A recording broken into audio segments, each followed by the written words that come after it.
We've lost shade, we've lost privacy. A construction project comes in a little too close. This here, I believe, is what marks the property line. Homeowners say pieces of their tree were chopped away without warning and without recourse. That's trespassing as far as I know. Tonight, they are pointing the finger at big developers taking advantage of the little guy. Contact 7's Lance Hernandez is getting answers.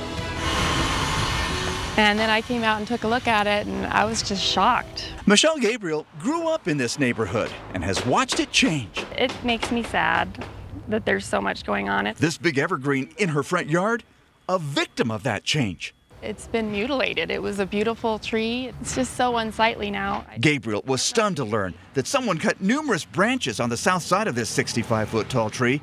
Now there's an empty gap reaching 2 stories high. It's really upsetting. We've lost shade, we've lost privacy. The developer who purchased the property next door says he plans to scrape the Tudor-style house and build a 2-story duplex with rooftop deck. He had the branches that were hanging over his side of the property trimmed in preparation for construction.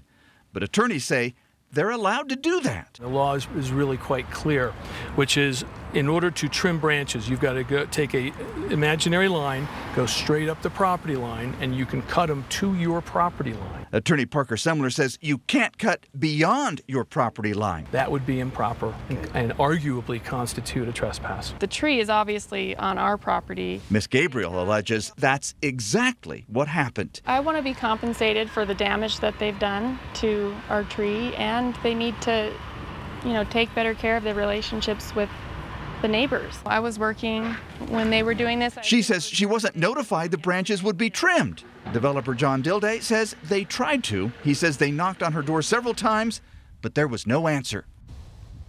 Now, Ms. Gabriel says there's a responsibility on the part of developers to handle issues like this properly. Mr. Semler, the attorney, says it basically amounts to do unto others as you would have them do unto you.